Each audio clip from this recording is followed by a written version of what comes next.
Hello, and welcome to episode 7 of CDL This Week, hosted by myself, Camallenn. And me, Horizontal. It was a crazy weekend in Atlanta. Some upsets, some surprises, but stick around because we'll be breaking down all the matches today. Yeah, we will. I'm very looking forward to that, but we'll get into that a little bit later. First off, we'll just talk about some of the stuff that happened this week. First off, we'll start on from like the early part of the week. Obviously, the new CDL show, Contesting the Point. Is that what it's called? Contesting the Point? Yeah. Contesting the Point. That came out. There's been a couple of episodes now, I think, and it's got Nameless and I forget who the other host is now. I haven't actually watched it. I've got no idea. I think it's just there's been a lot of talk of it on Twitter and social media because like I know everyone like has a bit of hate against Nameless and gives him a lot of stick, but the CDL are just like lining him up in the shots, just putting him there, like with their thumbnails and their titles for these videos.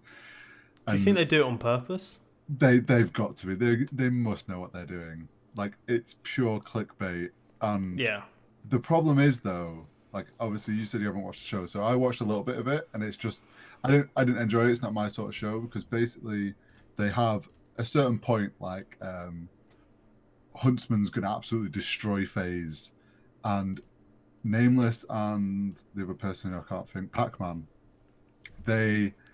one of them has to be for and one has to be against, and they have to try and argue that, and Nameless keeps getting given the bad side of it. So obviously he has to argue his point, but they've not really explained that, and everyone thinks it's his actual genuine opinion. So then now he's getting loads of hate on Twitter and stuff. But yeah, it's a bit of a weird show. Like I'm glad they're making a show, an official CDL show, but I just don't like the format of like forcing someone to like argue a point that they might not agree with. Yes, it seems a little bit different to the one they had last year. I can't remember what that was called.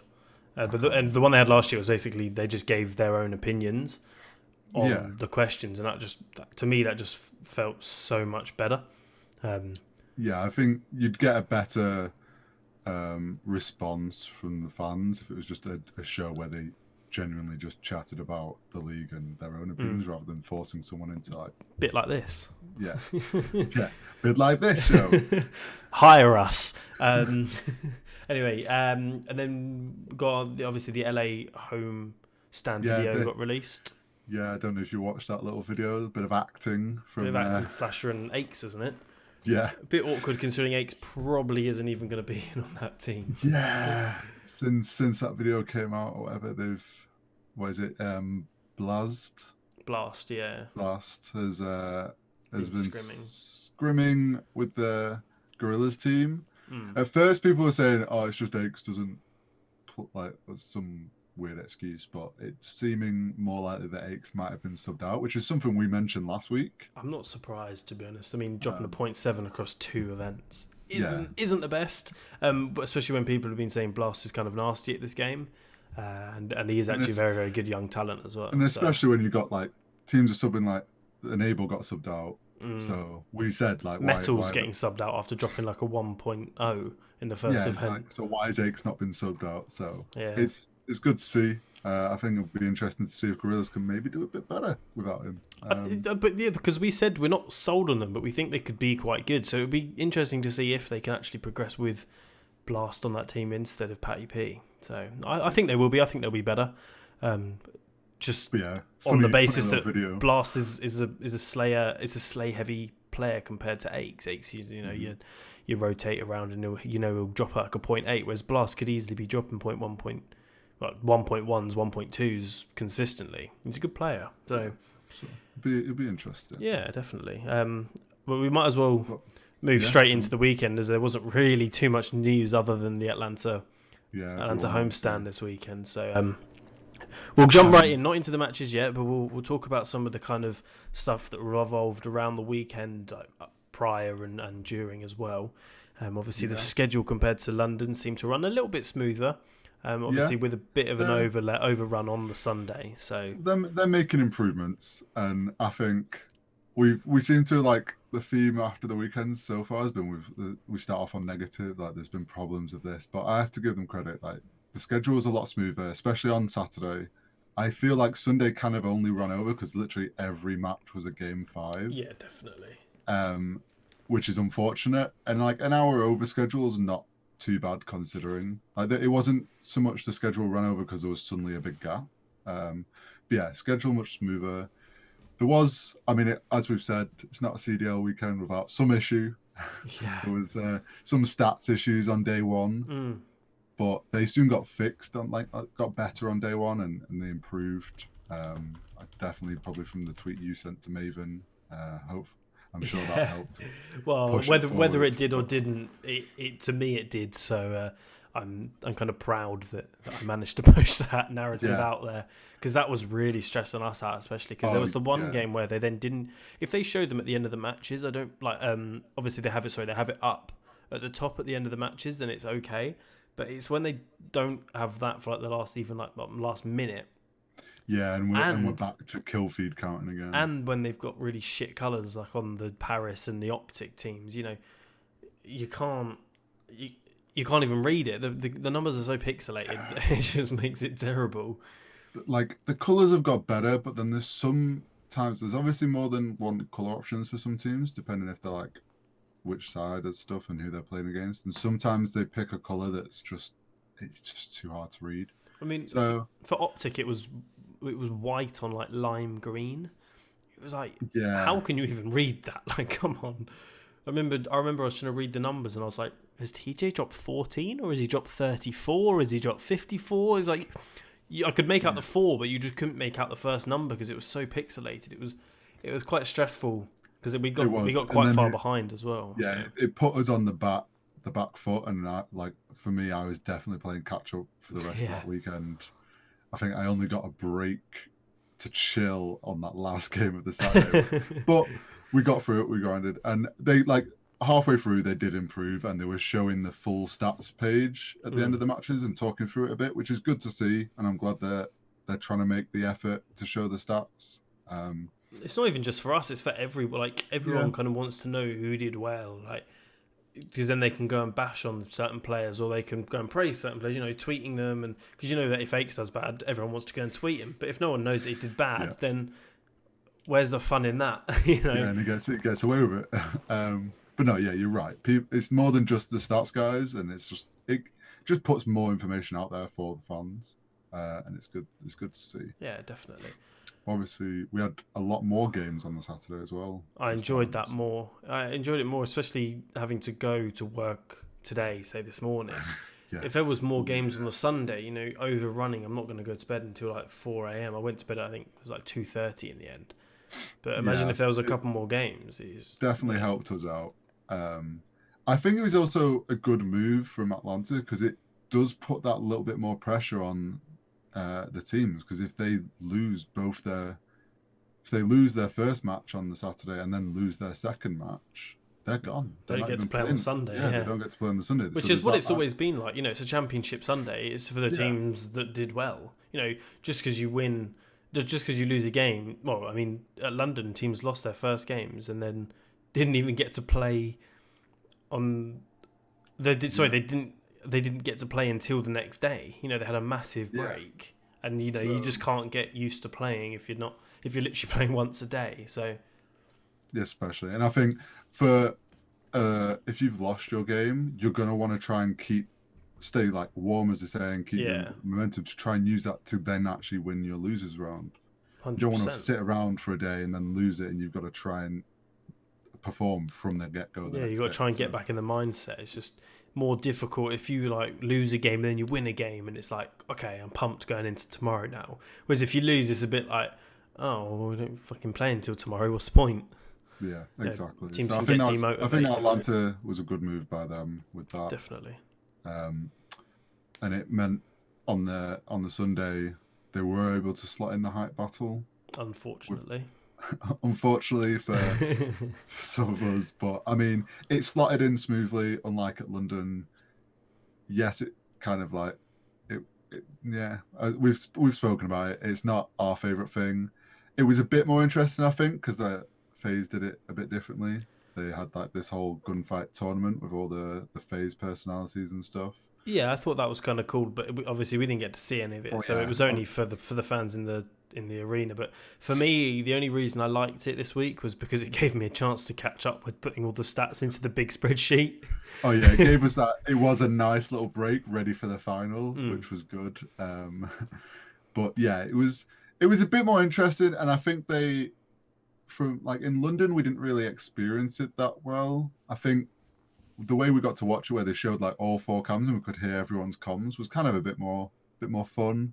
There's a bit more like back and forth going. You could hear from the guys, but yeah, it's still one of those things where I wouldn't miss it if it was gone. I just don't get it. Like Lottie tries to get everyone so like hyped over it, but it's like, what are we getting hyped for? They play 2 matches of gunfight and then piss off. It's like, I don't really see the point of it, and I'll keep saying it every week we do this podcast. Yeah. I don't get it. I don't see the point of it. No one gets hyped over it. No, they don't. The only person that tried to get hyped over it was Courage, which can segue us into our next topic of conversation. Courage is back. I think it was Kevy put a great tweet up, and it was like, this Courage guy seems like he's really got the knack for it. I hope we get to see him in more games, like acting as if he was a new face. Kevy does do some good tweets, to be fair. It was kind of nice to see Courage back, that familiar face, and he is so good at what he does. He just appeals to people. I think that's what's so good about him. Is when he talks, he's just so enthusiastic about. He could turn someone's funeral into an enthusiastic situation. I know that sounds weird, but he literally could. No, yeah, he helps lift the mood really. Yeah, 100%. And it's just something about his voice, like when he was announcing the players coming on and stuff, that actually just helps get everyone hyped that little bit. 100%. I think not for the hype battle because no one cares about that, but for the semi-finals and grand finals, I thought he did a really good job of his hosting, and he's just a good interviewer as well. Yeah, he makes people feel really like calm. I saw that on his Twitter. It was like a partnership thing with the CDL on that Sunday. So hopefully it's going to be a recurring thing. We might see him at some more of these home series events. I'd love to see him at the champs right at the end. I think that'd be great. I wouldn't be surprised if that happens. I'd like to see him at London. It'd be cool to see him come back over the pond. But that would be good. I don't mind him or Puckett. I mean, him or Puckett will probably be doing most of it, I would have thought. Mm-hmm. I think, but yeah, good like little thing that Atlanta and the CDL was able to bring. Definitely. And then just leading us on to just a thing that I'd like to talk about is to do with the matches that can really segue us into the matches. But it was obviously we had our first per se draw we did. of the season. I mean, it wasn't really a draw, but it said it was. It was a very interesting moment on stream, and to see happen. No one really knew how to react at first, because it was like, well, they've just won on points, but the game's now saying it's a draw, so what is it? And we all had to sit around and wait. I just think it's funny that that situation kind of happened in the game, and I'd like the percentage chance of that happening must be so small. But yeah. It's something to do with the coding, I think we said, to do with the game ticking to 0, but then the scores come through like after, like as that tick goes over to 0, that's when the scores come through. The way they do it is when it hits 0, they do one final tick, and that's the final scores. But then what happens is the game takes the scores immediately as it hits 0, and then that tick comes in like 0.2 of a second after. So the game can think it's a draw, but then the scores change. So then it confuses it. But the officials spent some time. They decided that the score will always take priority over what the game says. Yeah. Florida deserved the win. I mean, they won the map. It was just a bug in the game. To me, it was people were trying to compare it to the LG thing. To me, the LG thing was different because technically both teams won in that one. Obviously, FaZe technically won. But LG, I mean, obviously they did actually get the kills, but it was only after that they had capped the point. Whereas this was Florida legitimately had more points than them. Yeah, it was just a bug in the game. I wonder if they'll try and revert the coding a little bit, but then knowing that it will probably break something else. So just leave it as it is. To be honest, I think they'll leave the code in, and now that it's happened once and they know to take the score as priority, they'll just if that happens again, they'll just move on a lot quicker. True. Now that they've experienced and gone through it, they've kind of set what the standard is for that ruling. But yeah, I guess we can start moving into some of the games here. Yeah, definitely. Let's do it. So for Saturday, we have the opening games. A few of these went as expected. I know there was a couple of differences to what we kind of expected, and in how teams performed as well. So obviously we had Huntsman and Toronto. They went 3-2, kind of expected, but as you said, you expected Toronto to be a bit of a dark horse, and you thought they might be a bit of an upset. And to get 2 rounds against Huntsman in their first game of the weekend was. Well, I genuinely thought they could have taken the map off the Huntsman last week when we did the podcast.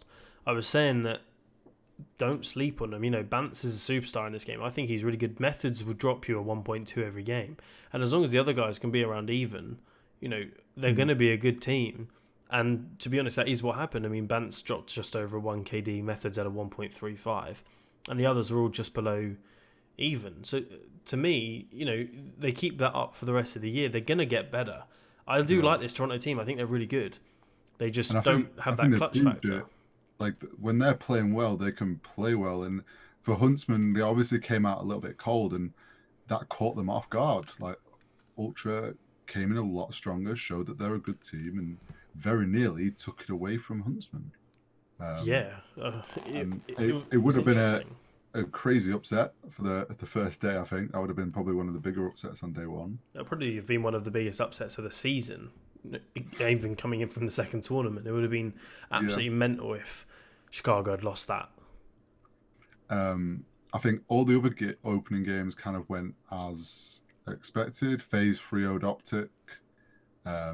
Optic looked better. It was a closer 3-0. To a degree. To a degree, and from Optic, as in like they played better than probably what people expected. They probably expected Faze to really walk all over them. TJ dropping a 0.45, Kenny dropping a 0.58, Slasher dropping a 0.7, JCap 0.69, Dashi 0.83. I mean, it's not great, no. Especially when the Faze boys nearly all dropped over a 1.4. Apart from Major Maniac, who had a 1.39. So, yeah, kind of speaks volumes of the difference in level there. It does. We had London and Florida. That was a 3-1. Florida, kind of, I think, on that first day weren't looking much different to what we'd seen them. I mean, Prestini said in a tweet, I think, after that Saturday that he just wasn't performing very well on the Saturday. But he definitely turned up on the Sunday, as we'll get into in a bit.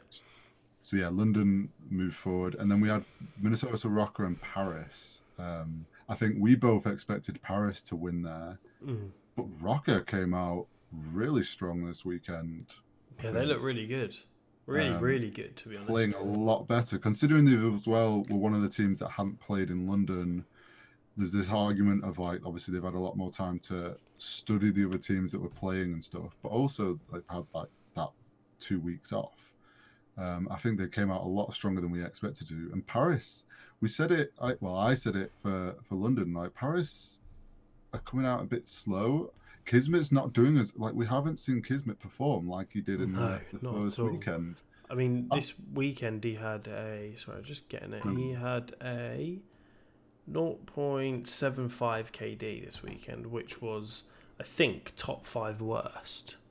No, it wasn't. Sorry, it was. It was the second worst KD over the whole weekend. Yeah, like, I mean, what was it? After that launch weekend, we were like, oh, Kismet's one of these to watch. He's going to be one to perform, and he's just not. He's not performed. For the last I thought he would be. I thought he was going to be an absolute superstar for this team. But to be honest, it's been Dens that's really been. I mean, obviously he's the AR. You kind of expect that, but he has been there, kind of do it all in all the game modes. I mean, he's dropping over a 1.0 for the whole season so far, I think. Where's Paris? Denz is definitely the one that's kind of like pulling Paris forward.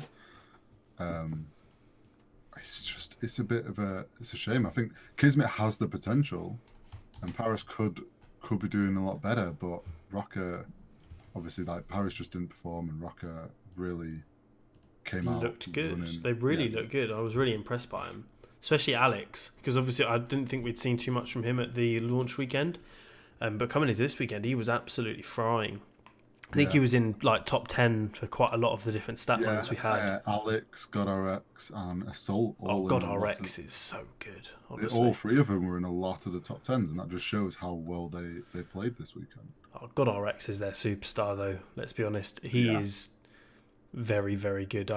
He's close to being in my top 5, if not in my top 5 players of the season so far this year. I think what's he dropping so far this year? He's dropping absolute numbers. He's got 1.25 so far overall this season, which is pretty mad. Yeah, it's a pretty mad. But yeah, then that took us into the winners rounds, which was London v Faze and Rocker versus Huntsman. So close to what me and you both predicted, just with the change of Rocker instead of Paris. And then I think it kind of went the way we expected, which was Huntsman won Group B. Yes. They went 3-1 against Rocker. And then the same for Atlanta. Yeah, and then Atlanta went 3-1 against London.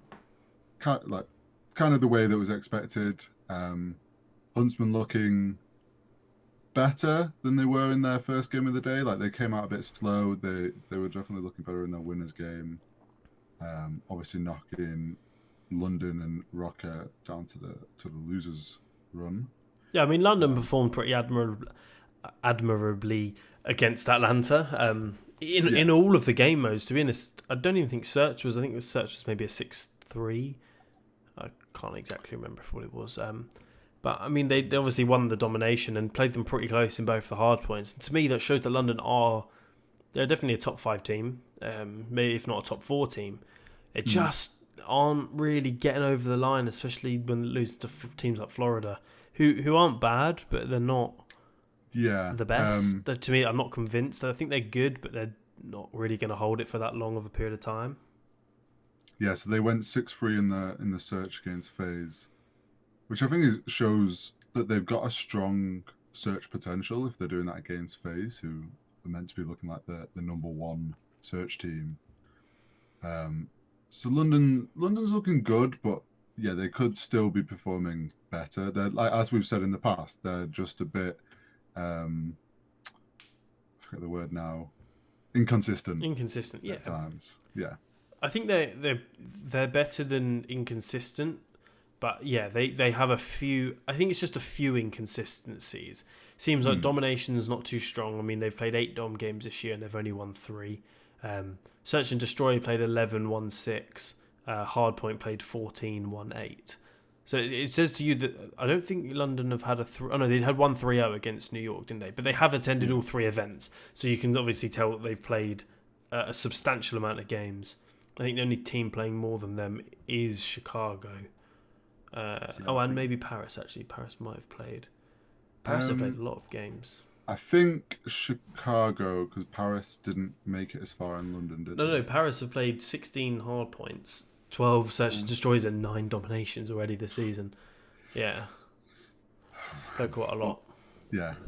So then we also, on the Saturday, we had our first losers rounds, our first knockouts of the weekend. So we had Paris and Toronto. Paris looking better here. Ultra, unfortunately, getting knocked out on day 1. There was a point when I think you were like, could this be Ultra? Could this be going the way of Ultra? And we have a bit of a dark horse here. Because they went 250 to 182 on the first round. Ultra got round 1. And then Search went to a round 11, 6-5 to Paris. And I think that was the point when you're like, yeah, if Ultra wins this, maybe you were right with your prediction. That's what I mean, though. Like they're taking teams deep. They are. I think they are going to be good, and I think they just need that bit of practice, especially with the new team. Obviously, They played 2 events now with Bants. I kind of wonder if they should make one more change. Maybe bringing in someone like Brack for maybe Looney or Classic. I mean, actually, maybe not Classic, because Classic actually had a decent week. And maybe Looney, I just feel like his slaying isn't up to the potential it should be. And I think someone like Brack can bring that kind of slay-heavy ability. I think personally, I'd be like, maybe give them another event to try this 5-man. They're pushing teams deep and they're looking a lot better. Obviously, this is only the second event of this roster, so they're performing better than they did in launch weekend. Maybe give them another event and see how they do. If they're still on this like edge of not quite winning out the games, then maybe make a change. But yeah, Toronto's looking good. They're just not quite there yet. Well, they're not at the next event, so I wonder if they'll make any kind of adjustments during scrims. Maybe we'll see some different players they trial in scrims and stuff. That'd be interesting. I think they definitely should be trialing some different stuff. Obviously, they haven't performed to the best of their abilities and haven't really placed well throughout these last 2 events. So I think it definitely another change could be on the cards, because I think we said coming into the season they definitely didn't know what their strongest roster was. Yeah, and they've got the players to play around with. So yeah, as you said, it wouldn't be a surprise if they try a lot of things then over this next 4 weeks or whatever, and see who fits best and if they want to make any permanent changes. Yeah. But yeah. Unfortunately, Toronto went out. Paris moved forward with a 3-1, and then on the Group A side of things, we had Florida versus Optic. Yes. A 3-1 to Florida. Optic out again. Optic still on 0 wins. 0 points as well. 0 points. Struggling, really struggling. I'm not really sure why. I don't get it. I just guess they just haven't learned how the pacing of the game, or kind of the times to rotate. They just look. Yeah. I mean, they have had a tough schedule. Don't get me wrong. I mean, they've played like Paris, Huntsman, Atlanta, and Florida. Yeah, and to be fair to them, this Florida game was very close. But Florida went to a final. I mean, Paris have looked top 6 team. Florida just went to a final, and then they played against what's considered the 2 best teams in the game. So they haven't looked great, but they have had such a tough schedule. Yeah, so, they have had one of the toughest schedules, I think. I mean, you can see that they are playing better. And against Florida, they took the first hard point, 250 to 139, in quite a convincing fashion there. Yeah, I think it was JCap had like a 2.0 KD in that series. So it's like it was off to a strong start. And it's like, is this the Optic that we've wanted to see? Search and Show went to a 5-6, so Florida only just taking that from Optic. Then this is obviously when we had the tied game, so to speak, in domination. This was the 145 to 146. Look, like Florida literally taking that in the last few seconds. Yeah, Optic had a lead for most of that match, I seem to remember, and then Florida kind of just stole it right at the end. And then the second hard point, 231 to 250. Optic again, very close to winning. They were very far behind. I think they were down by like 90. It was like 230 to 1, maybe like 160 actually. And then they brought it back. I think they strung together 2 hard points. I think it was P5 and then P1. Hackney yards. Of Hackney, yeah. And then, but yeah, like Optic haven't got any points yet, but obviously that match there shows that they are looking a lot better. I think we're slowly starting to see it, the Optic we kind of maybe expect. They could have quite easily taken that, I think, from Florida if they'd just got that final round in Search and just held Florida off long enough on domination. They could have had a 3-0, but unfortunately, mind blowing, isn't it? Florida took that. I think Florida's looking a lot better. They're looking like a stronger team. Prestini really showed up this weekend. Yeah, just quickly going back to Optic though. I've seen a couple of tweets from Dashi. He was like, one tweet was literally just like mind blown, and then the other one was that meme of It's like a drawing of the guy sitting back gaming, and then him. It's like him showing him moving forward.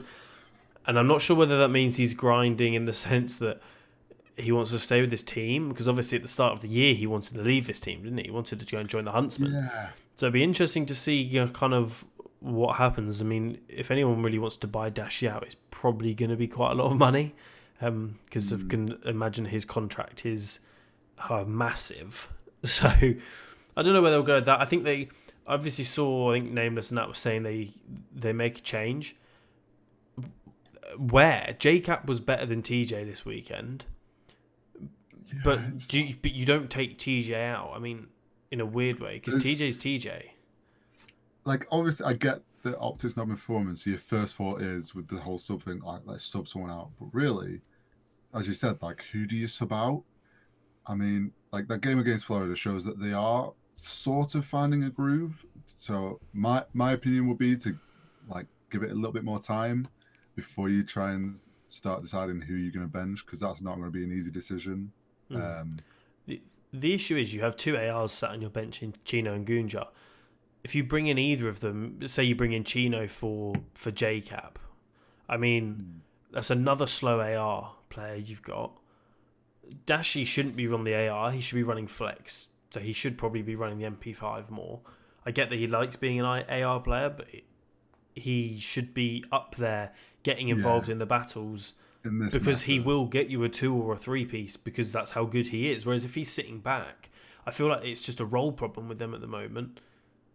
Yeah, and I think they should, like, as you said, like, if Dash is playing more of a flex now, and especially with the shorter S&D rounds and the shorter domination, like, he could be running those, like, early pushes, getting the 2 pieces or something. He should be going in with TJ, plays. and if TJ's baiting for him, Dashi will probably get you a 1 or a 2 piece. And, then they break it, and then you've got Slasher behind them, because Slasher's running a MP5 at the moment. When the fuck has Slasher ever run a sub?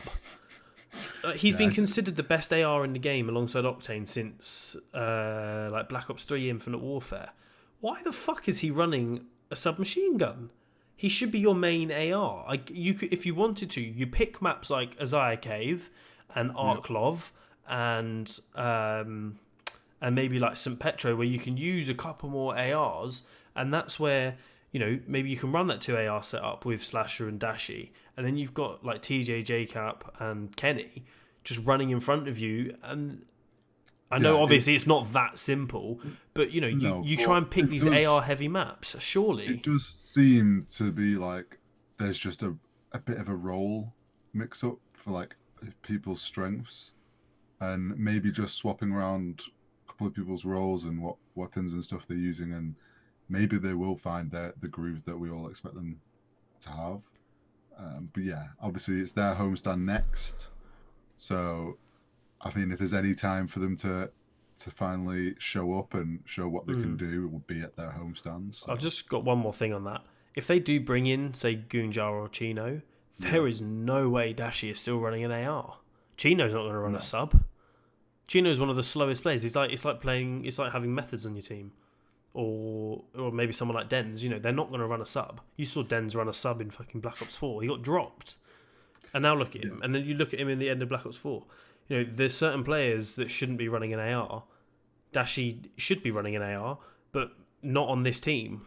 If there was maybe like an extra gun, maybe something like the Kilo or that or the Growl, that new gun. Maybe if that kind of comes into the meta, maybe you see Dashi switch up, Slasher goes to the main AR.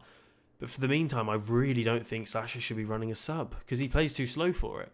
Yeah, Dashi is a fast-paced player, but he's a good fast-paced player with that kind of flex gun, maybe with the main AR. But it doesn't work when you've got someone like Slasher who's probably behind you on the map with a submachine gun. I think it's just a role issue at the moment. Yeah, I'd agree. And they've got a couple of weeks till their homestand. Hopefully they may be off of this. They start trying to make some of those role changes. And it could, like, as we said, like, it just seems from the outside that it's a couple of role changes and they're going to start playing to their strengths a lot better. And if they have more games like they did against Mutineers, and they're playing to their strengths, it's more than likely going to go more in their favour. 100%, because you've got those good players that will clutch you up. You've got players that have been there and done it. they will clutch you games in like certain situations. But Exactly. enough on Optic, because I'm not sure they deserve too much talk considering where they are at the moment. But we just need to kind of give our piece on them a little bit there. So that rounded up game. the first day, Saturday. So unfortunately, Optic went home, Ultra went home, and then we had obviously Paris and Mutineers moving forward in losers. The first game of the day was Rocker versus Paris. Now, this was a Rocker that was very strong opening on Saturday. Then obviously had to go against Huntsman. So that was obviously a tough matchup for them. But looking stronger this weekend, already had faced Paris. So this is round 2 of Rocker versus Paris. Yes, it was.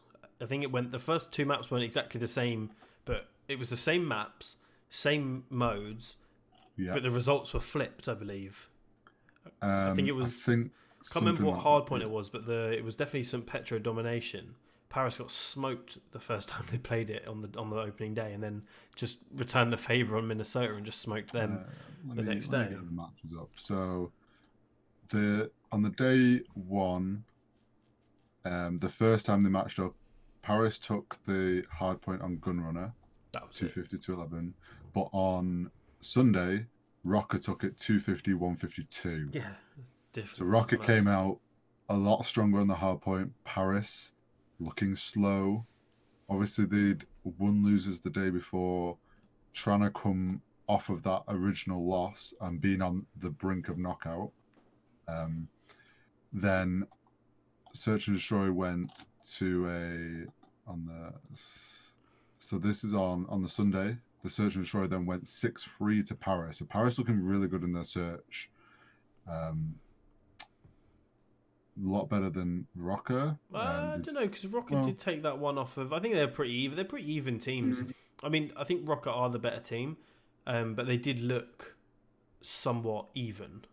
I didn't think that either team looked like so much better than. Actually, no. Rocker did look better than Paris, but Paris didn't look awful. I think Kismet again just was struggling up front. Yeah.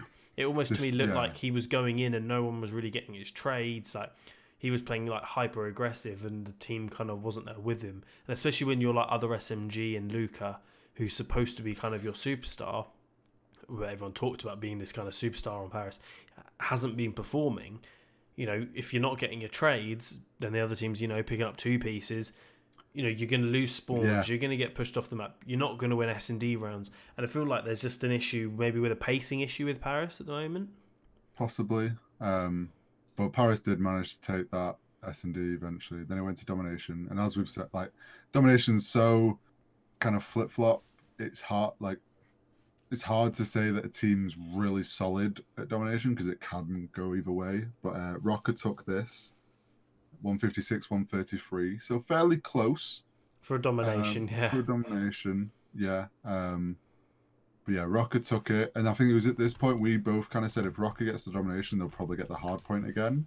But actually, Paris came in and took the hard point 250 to 233, so a close hard point. Good hard point map that one was. I remember it was a very good game. And this is where like the teams are looking very even. Rocker being slightly better, but yeah, teams looking even. We went to a game 5 and Rocker just came out and smoked Paris 6-0. Yeah, it was sheer and utter domination, that one, from the Rocker. It got to the point where it was just Rocker obviously finally got in the groove and Paris just weren't comfortable on maybe Gunrunner, Search and Destroy. But yeah, Rocker came in and took that 6-0, so pretty convincingly, and knocking Paris out, and Rocker moving to the semi-finals. I think that was what, I don't know if that was what you had predicted. I know I had Paris at this point. No, because I had Toronto versus Paris at that point.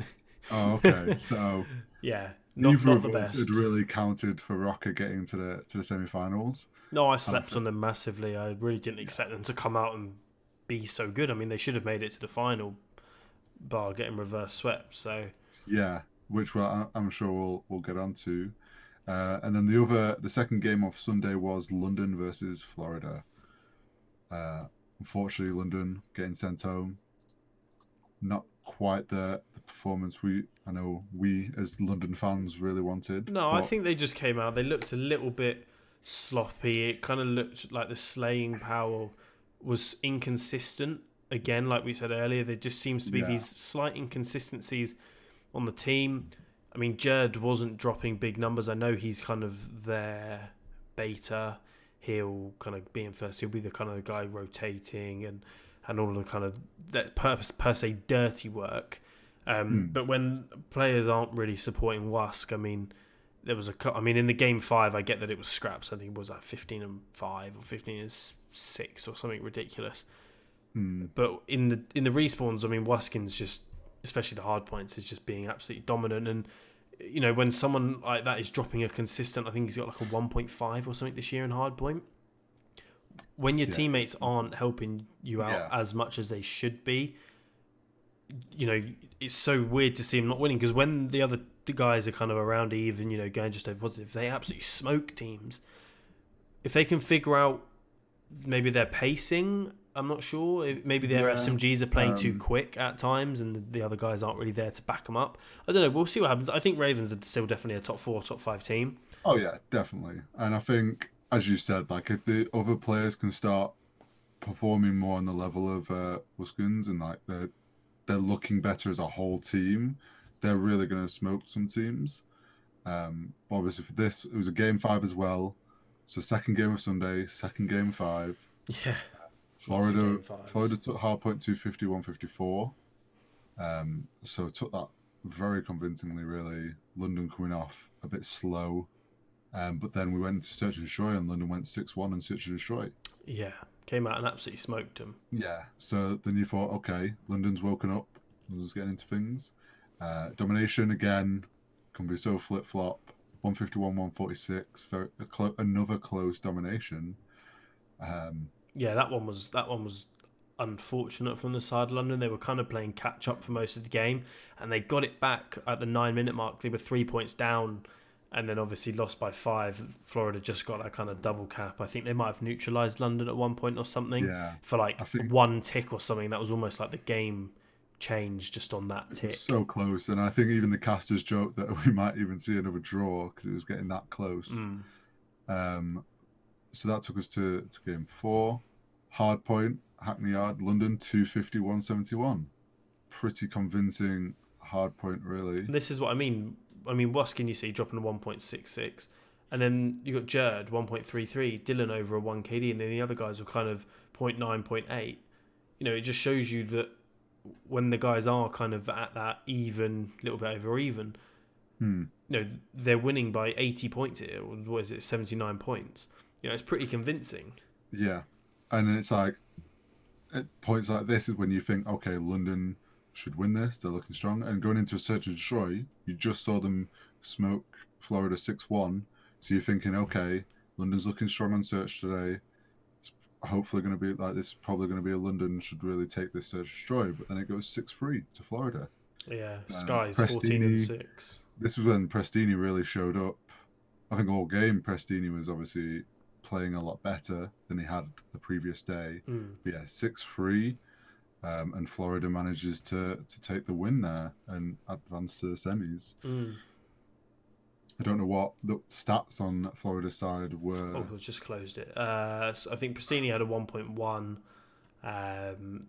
Skies had a 1.228. Waskin had a 1.4.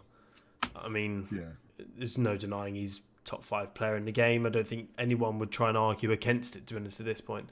It's just a shame that that they can't kind of figure out the kind of end of the event. It almost reminds me a little bit of Gen G from last year, where they just couldn't kind of get over that finish line. And I think Florida, like I definitely didn't have them. I had them getting knocked out first round. Day 1, first round of losers. So to get to the semis, they definitely were performing. And it's like same as Rocker. We've got Rocker and Minnesota who didn't play last event. Both had an off week, and then they've both come in and made it to the semi-finals. And those were the 2 teams I had going out in the first round as well. They both made it to the semi-finals. It was So pretty maybe there's mental. something to play on this fact that the teams that aren't at these events get a bit more information on how to play against some of these other teams. But at the same time, we just didn't have a lot of information on them, and they've really come out and proven that they are solid teams, and they've made Yeah, it to you semis. can't be. Almost feel like you can't really be sleeping on any team. I wouldn't be surprised if you No, go to LA and Optic come out and fucking start smoking everybody. exactly. Something like that is just obviously going to happen. Whether it's Optic or maybe LA Gorillas, something's going to happen, and I'm looking forward to it. It should be good. But obviously, we'll Yeah, move on to the semi-finals. yeah. We've got Atlanta versus Rocco was the first semifinals. Faze gave us a scare. I'll be honest. Faze really gave me personally. I was like, "What? This isn't Faze. Who are these five? These are not the Faze we know or expect to see on the stage." First Hackney Yard hard point went 250 to 211 on Minnesota. Close, so not too worrying. But Atlanta wasn't as dominant and looking as the strong Faze that we know. Yeah, it was weird. I think it was almost like Minnesota had just done their homework on them and just figured out how to nullify them. They're going, okay, right, we need to do this. I don't know per se what they needed to do exactly, but they seemed to do it all right in those first two matches, didn't they? Yeah, I think whatever it was, we'd said that Faze seems to be able to adapt quickly in mid game and try different strats, but Rocker just seemed to have an answer for everything and stopped any break, stopped any push, really slowed Faze down, and got control of the game, which was a bit worrying, I guess, for Faze. Like this is the first time we've seen them kind of struggle against a team and to get the momentum that we're used to. And going into Search and Destroy, Faze meant to be one of the number one Search and Destroy team, is what everyone's been saying, and then Rocker comes out and 6-2s them. Yeah, it wasn't even like for a team that's so strong at S&D in Atlanta. It was so strange to see Minnesota come out, and if it had gone to like round 11 and Minnesota had won, I could have kind of been like, okay, good search and destroy map for both teams. But they just came out and absolutely smoked them. It was just like as if that first loss, like first map of the day, FaZe hadn't played, and then it was just like hit them a bit, and they were like, "Oh, okay, we're not feeling warm, we're not doing good," and Minnesota was looking good and just managed to run all over them. I think whether FaZe just weren't on the ball, we kept trying the same thing too many times, it just wasn't working. Rocker was just had the answers. Obviously, then we went into domination, and this is where things took a turn. It was 140 to 169 for FaZe. FaZe took that. I think it started off strong. Let me get it open. Hold on. I feel like Rocker started off strong, Minnesota. and then suddenly there's a moment, and it was like suddenly FaZe just like clicked. The kill feed started being red, and they started being in control. I think it was when they got the first triple cap. Was that on this map, or was that the Florida one? Or was that the final? I can't remember. No, I think it was. No, it was the final. No, we'll get into that. It was definitely the final. Yeah. Right. Oh, actually, was it? I can't even remember at this point. But yeah, it was pretty close up until the 4-minute mark, and then it was a 10-point lead, and then at half time it was a 25-point lead. So they kind of pressed their advantage really towards the end of the first half, and then just kind of just roamed the map per se, and just were picking up the kills where they needed to, and just stopped Minnesota from really getting that kind of strong 2-1 cap or even 2-0 cap.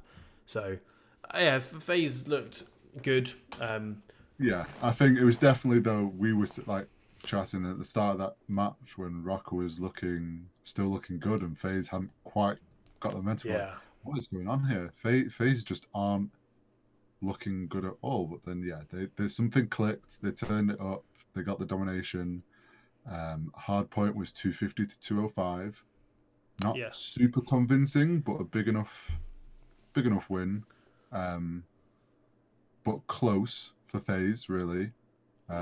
Showing that Rocker's a strong team. Rocker can hang. They seem to be whoever they're playing. I mean, it's not like they won those first 2 maps and then got absolutely shit on. They then were close in the domination, played them well, pretty close, both over 200 points in the hard point. I feel like people are kind of, including myself, sleeping on this Minnesota team. I mean, when you look at it, you've got players like Alex, Assault, GodRx, and then you've got Asim and Silly, just being those first guys in, baiting for the other guys to just go off, and it seems to work. We've talked about GodRx a lot and how he's a god player, but we still, I guess, yes, we know he's a great player, but we kind of just never gave the thought that the team might be playing this strong and slept on them, as we've said. And they've been probably one of the first teams to really challenge Faze, and I think it shows that they can hang with the top teams, like you said. Well, they were the first team to take 2 maps off of Faze, so yeah, interesting on that part. And then Faze went to a round 5. Game 5. Sorry, yeah. And Faze went 6-4 in Search and Destroy, so not even a convincing win for Faze on Search. No, not at all. They struggled. They obviously got the reverse sweep, and in the right moment they all clicked and they started playing like the Faze we know. But yeah, Rocker really made them work for it. And I think that just shows why Rocker made it to the semis. I mean, they should have made it to the final, in my opinion. It was per se a choke. Yeah. Considering how closely they played them in all the other 3 map in the domination, second hardpoint and second Search and Destroy. They should have taken it, in my opinion. They were unlucky. They've come up against a really good Atlanta team that are hard to take down, and the fact that they even took 2 maps off them, I think, will really give other teams as well a bit of confidence when they're playing Atlanta. Because if they had to come in here and smoked everyone 3-0 or had 3-1 but convincing 3-1s, people have been going like, shit, how the hell are we supposed to beat Atlanta? Yeah. But if you play it right, it shows that you can take these maps and you could maybe sneak a 3-1 or a 3-2 in against them. Well, yeah, that's what like all the casters were saying when they were doing the Game Fuel points for victory or whatever. They were just saying Faze just needs to do what they do. They don't need to change anything. They're good. They just keep doing what they're doing. Yeah. And then this game, that all just got flipped, and teams now know that if that Faze you can beat Faze. They're not unstoppable, but it just takes a lot. And Faze kept their cool, reverse swept Rocker, and managed to make it to the final. And then we had our other semi-final, Huntsman versus Mutineers. Another reverse sweep. And the Battle of the Twins. Yes, exactly. I forgot about that. Yeah. So that was like kind of a bit of a storyline. So Florida, someone who we'd slept on, made it all the way to the semis. Prestini and RCT's getting to finally fight it out on the main stage. And again, like you said, reverse sweep. Huntsman, I mean, their first 2 rounds went Huntsman's way, but not convincingly. And I think Huntsman just all weekend weren't in their groove, weren't looking as good as they were in London. Hardpoint went 250, 241. I mean, it was just so flip-flop. I mean, Florida actually had the lead up until the 12th hill. Oh, well, yeah, that was sorry, the 13 hill. 13, yeah, so Huntsman had the lead off the first hill, and then from then, Florida were winning until the 11th hill, and then on the 12th hill, Chicago finally took the lead and then won it 250 to 241. It was probably, I think, the best map of the year we've had so far. It was a very long hard point. There was so many kills, like so many clutch plays, and I think there was the start. I think Chicago fucked themselves. I think it was Envoy pushed up so far off the first hill that Florida just spawned behind them at P2, and it was like, oh, good luck fighting P2 from the front on Azaya Cave. So, it almost looked like Chicago, just, sloppy, as Formel said in his tweet, sloppy things like that. You push up too far, you lose spawns for second hill. If the Florida then still have like semi-control of the first hill, I mean, they were only down by 11, and then we're up by 42 after the second hill. Yeah, it's mistakes like that that, especially like we've seen how well Florida was playing. Like you can't be making their mistakes against Florida in the semis. They're looking strong, and then if you make sloppy mistakes like that, Florida's going to capitalize, and they did, and it was a very close round. But I think that kind of map shows you that Chicago are still very good. Yes, Obviously they're good. Didn't mean it like that, but the fact that they can clutch up in situations like that when maybe they're not playing at their best. Making sloppy plays like giving up spawns, pushing out too far. The fact that they still won that is a pretty big testament to them. it is. But And as we slowly get on, maybe there's not so much testament to them in especially after this second map that they took 6-4. yeah, they went 6-4 on search. Again, we've said Chicago is meant to be like search and destroy is meant to be one of their strong points, and Florida looking strong again. The fact this went to a 6-4 shows that Chicago wasn't playing as well as they should be. Again, probably making sloppy mistakes.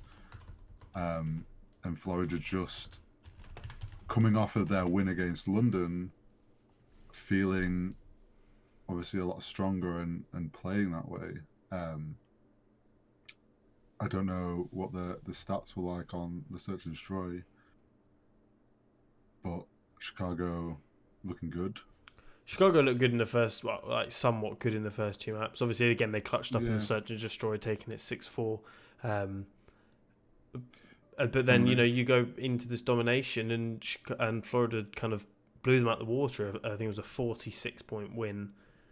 Yeah, it was Florida. 167 to 121, which is a big lead really on domination. And obviously we've said it, like domination sometimes goes like either way, but Florida just had better control of it.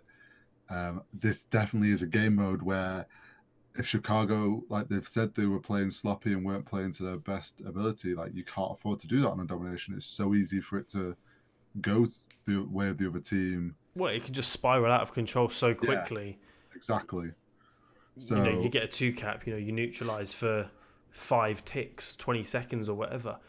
That team's then up by 8-10 points. It's another 8.10 lead, or they close the gap. There's so many ways that the domination can spiral out of control. I'm still not convinced by the game mode, to be honest. But no, it can it can spiral out of control before you even realize it.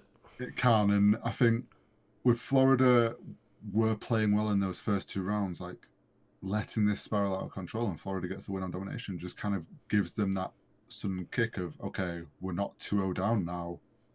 There's this chance. And then they went into the hard point and it was 250 to 186.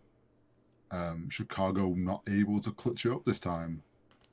And Florida taking the hard point in a convincing way. Yeah, really. I mean they led for pretty much most of the map. After Hill 3, I don't think they lost the. Oh no, they did after like Hill 6. They lost the lead, but only by like 5 points. And then after that, just blew them out like 100 to 30, I think, from Hill 6. So yeah, dominant showing from Skies, 27-13. All of Florida were positive on that map. All of Chicago were under positive. So yeah, they look pretty good. And then obviously into Game 5. Yeah, Game 5, chance for the reverse sweep, and Florida goes 6-2 on Search and Destroy. Absolutely blew them out of the water. Yeah.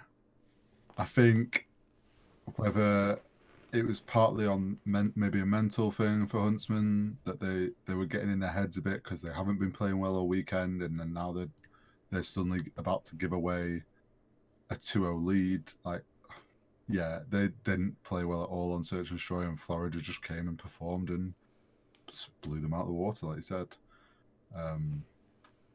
Bittersweet, I think, for the Twins. Obviously, we saw the interview after, and Prestini, as much as it was great to advance to the finals, it obviously emotionally was tough to knock his brother out. But Huntsman weren't performing and Florida were, so Florida managed to move to the finals. Considering we slept on them, it was kind of a bit of a surprise. Yeah, I was surprised they even took a map off Chicago. Maybe not a map.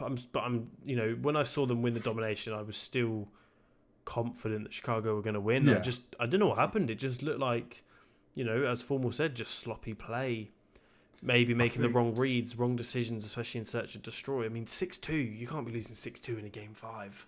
No. And I think, as Formal said, like sloppy plays, and I definitely think it must have, as that match was going on and Florida was winning these rounds, it's just going to become a mental thing of like, and that's when the sloppy mistakes become more sloppy and you start making more, and it's just, I think, unfortunately, Florida was on their game, Chicago wasn't, and Chicago let it slip.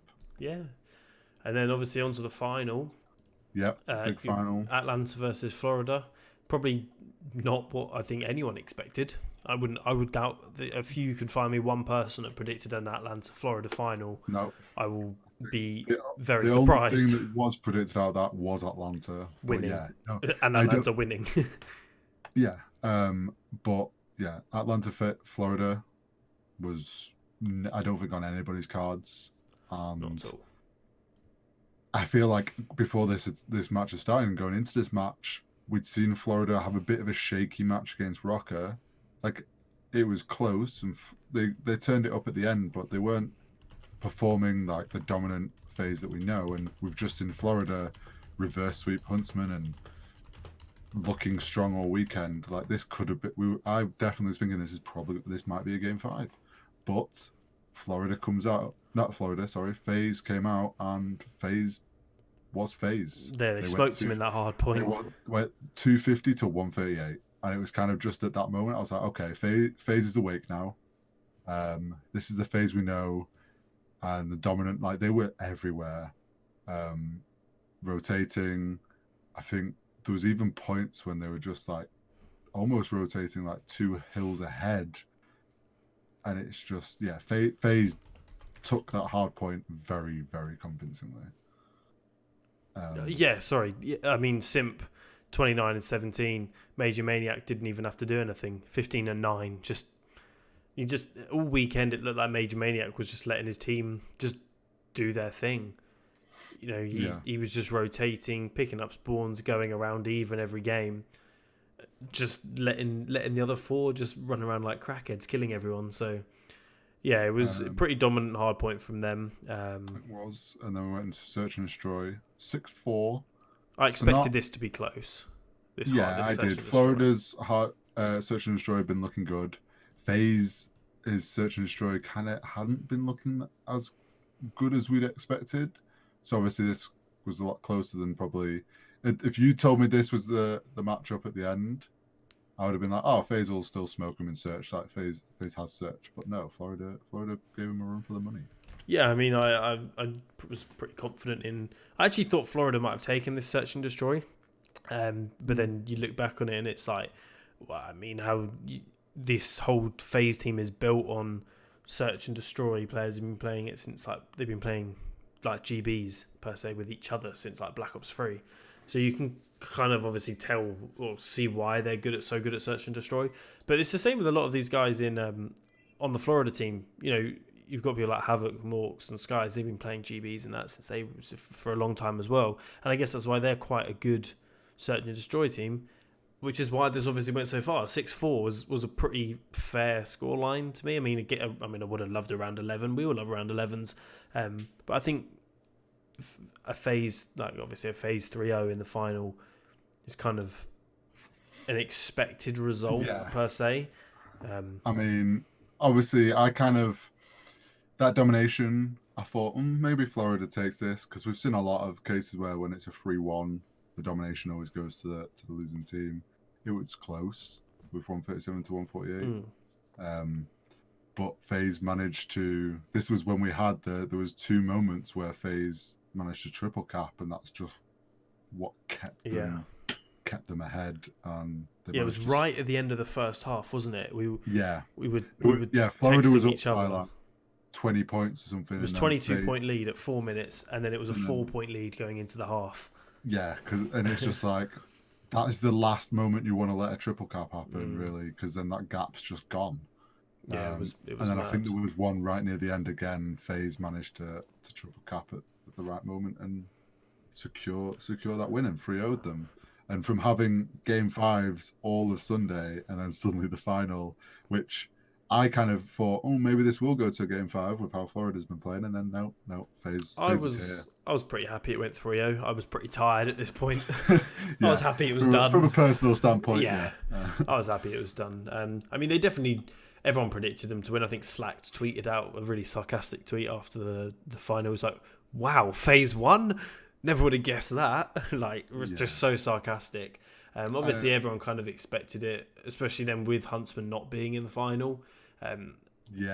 I thought Florida might have played them a little bit closer, maybe taken a map, maybe 2 maps, maybe taken it to a game 5. But that Faze team is very. If they want to be, they are just. They are so and good. I think they've really cemented that they're one of the top team. Definitely obviously, the top team. I think a great tweet I saw from Maven was actually that he was kind of glad we didn't see the Huntsman Faze matchup yet, and it'll be really interesting because I think it's Huntsman aren't in LA, or is it Faze aren't in LA? One or the other. The next time they meet up is actually at the Huntsman home. Oh, wow, that would be good. Oh, I'd love to see that in the final. Obviously, we didn't get to see it at the Atlanta homestand, so that at the Chicago one would be pretty fire. That'd be good. I'm excited to see that. Yeah. So, and I also, just on the winners, we got a trophy. I know. I was impressed. It was a nice trophy. Wasn't the most... I quite liked it. It wasn't... I thought it could have been a bit more... I guess, like, I saw the tweet about the whole thing of theming them to the cities, but then when I think about it, if they hadn't already organised it in London, this was pretty quick turnaround to get a trophy and stuff organised. But it's good. I'm glad they did that, and I'm glad they've got an MVP, and it feels more like the COD tournaments that we know. To me, these are chips. I think we said it 2 weeks ago after the London event. These should be counting as event wins, because otherwise, what is it? You get one event win a year. Like, where's the fun in? There's no point. There's no fun in that. You know, one player or 5 players are going to have chips at the end of the year. It's like, well, no one's ever going to catch Crim 6. No, what's the fucking point? You know, you might as well at least make it fun for the stuff in the future. For, you know, imagine having one event every year. The next 10 years, if someone won every event, like every champs for 10 years, they would still be 23, like almost like minimum 23 events off of Crim 6. Yeah, and I think maximum 23. If there's going to be a trophy and there's going to be MVP, like it counts as a chip. Come on, like it's there, and I think people that are trying to say that it isn't are just don't. They're probably Crim 6 fans and don't want anyone to catch them up. So, but yeah, I think overall from the weekend, I think there was definitely like Rocker and Mutineers performed a lot better than we even anticipated. Faze still looking strong. Huntsman not the best weekend, but they're still my second team in the league. They're still the second I'd best still team say in the they're league. number 2, and they just had a bit of a shaky weekend. And even when they were playing shaky, they managed to clutch up in situations. Yeah, exactly. So that kind of just shows. Obviously lost their game 5 against Florida. But Florida looked a lot better. They were definitely the most improved team this weekend, in my opinion. Yeah. I mean, the Rocker, everyone was still saying they were good after that opening weekend. You know, people had them in their top 4 power rankings. Obviously, probably dropped down a little bit after London because they didn't compete. But obviously, after this, to me, they're a top 5 team, a Rocker. I'm not fully convinced on Florida. I think they preyed on the fact that London and Huntsman were a bit inconsistent this weekend. I'd still probably put them maybe in the top 8. Maybe top 7. I haven't really thought about it too much, but I would definitely have Rocker in my top 5 with Atlanta, Chicago, Dallas, London, and Rocker would probably be my top 5. Maybe with Florida in 6th. Haven't really thought about it too much in depth, but that's that's probably what I would go with. Yeah, and I think obviously still seeing Optic struggling. Paris, as we've said, Kismet hasn't really. He's struggled since launch weekend, so that's not helping Paris as a team when you've got the likes of like Kismet, who should be frying, and he's just struggling. I think Paris and Optic still have a lot to improve on. Ultra, as we said, like they're close to having, but I still feel like they're still working out the kinks of their starting roster. See, this is why I quite like the league, because even the teams like Optic and Toronto, who people would probably put at 11 and 12 in your power rankings, they still, you can see that potential. It's not say like Epsilon from World War Two, where they went like 2 and fucking 15 or whatever it was in the Pro League, but you just knew they were going to lose every time they stepped on the stage. You know, I do think that come LA, Optic are going to be much better. I think Seattle will be a lot better, especially if they've got the slaying power of Panda. Yeah. So that'll be interesting to see as well. Their new starting roster with Enable on the bench. So that'll be interesting to see how they perform with that change, and if it helps them to perform a lot better than what we've seen. Yeah. It's going to be interesting over these we've got a couple of weeks. It'll be interesting to see if any of these teams like Optic and Toronto make any roster changes again. Or again for Ultra, and if Optic decide to make a roster change or not. Yeah, it'll be interesting. I don't really know what's going to happen, to be honest. I'm kind of excited for this next week to kind of see how everything progresses leading up to the LA event. We've got this next week. Teams will be going back and reviewing how they've played and if they want to make any changes. And I'm sure next week's episode will have possibly some team changes to talk about, and we'll have our predictions, obviously, for LA next week. I'm looking forward to the LA home series. I think it's going to be interesting to have like the fact that we have 2 home teams for this home series. So, I mean, the home crowd so far, I'm still putting London as the best crowd so far. Atlanta's was... no one will top London. Atlanta's was all right, but I mean, I feel like they were there for Faze. What are you about to sneeze? Yeah, I was about to sneeze there. I had to stop it. But yeah, I think the Faze fan, like the crowd in Atlanta was all right, but it was like nowhere near London. And I mean, I'd still put probably Rockers crowd above Atlanta. Oh, 100%. Man. The Atlanta crowd was so dead. Oh my God. I couldn't. I mean, they muted the mics at the London event and we were still louder. Yeah, we were. And I think that's the interesting thing about the LA one is you've got the two LA teams, and it'll be interesting to see how the crowd split. And who has the majority of the crowd. I feel like it's going to be more Optic, but then it's like, let's be honest, the green wall's gone. So I think more fans will be supporting everyone else. I don't see either LA team having many fans. I mean, maybe with Aches off, if Aches is off the team, maybe the Gorillas actually have a few more fans. Because obviously there's no point in hating on them because everyone just does it because it's Aches. Yeah. So that'll be interesting to see if they can pull in a decent crowd, because there is 2 home teams. But I guess we'll have to wait and see on that. But I don't know if you've got any more thoughts. Oh, we had challengers. Obviously, Atlanta's rookie team. Yeah, their academy team team won challengers, which is I guess good for them. They got wins on both fronts in their home series. We didn't really hear much else about the challengers all weekend, and again, we said in the past like it'd be nice if we could see more of it, but it's one of them, isn't it? I think until they unless they put up a separate stream for it all, it's going to be tough to... I mean, are you talking about that tweet that was put out on CDC? Did you see that? About this Paris event, like this week or something. Yeah, I did see that. The Paris challenges, and there's no tickets being sold, no stream or anything. It's like, yeah, I don't get it. It worded quite badly though, wasn't it? Because it's just a challengers event or something. They worded it as if it's the actual CDL Paris, but I think it's just an academy, or not academy, just a challengers event. But obviously, yeah, as you said, like it's just not doing very well, and I think that's the thing. There's not enough coverage for fans to actually get behind teams and stuff in challenges or know what's going on in the challenges scene. It's a lot harder to follow, so they're going to struggle if there's not an actual CDL event going on. It's gonna be tough to do. I just don't get it. It's so unfair on the challenges players that they're getting no kind of airtime, especially when there's no like actual CDL event. It's kind of mind blowing. Yeah, I think if there's challenge events going on in these like off weeks from the CDL events, I think that would be a really good opportunity for the CDL to do like that weekend. They just stream a whole challenges event. Like, that's what I think for this Paris event that's coming up. They should be streaming it. I get that it costs a little bit, but it's beneficial to the players. I mean, you have a lot of money, so why would you not stream it? Kind of.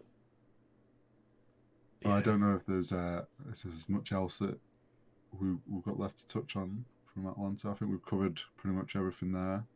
And obviously, next week we'll be really going in on about the LA event, and it's kind of leading up to the LA event, kind of covering stuff that obviously happens throughout this next week. Maybe some roster changes. Hopefully, we can touch on. But we'll obviously be back next week at roughly the same. Well, I say roughly the same time. We'll be back at the same time next week at 8 o'clock on this Twitch channel, or obviously you can catch this on YouTube or Spotify, Apple Podcasts. We're pretty much fucking everywhere now, aren't we? We are. If you are listening to this on YouTube, make sure you subscribe. The YouTube's been doing great. I appreciate all the love on the YouTube. Yeah, last 2 episodes have hit over 100 views on YouTube, which for us is pretty decent. So. Audio, we're on Spotify, Apple Music Podcasts, Google Podcasts. There's even some other podcast platforms on there. But make sure you hit follow on those. Leave any reviews on the Apple. That's great. Appreciate all the support on the videos. Been podcast so really far. good. It's been great. Obviously, drop us a follow over on CDL this week over on Twitter, or at camallenn on Twitter, or at HZL_G.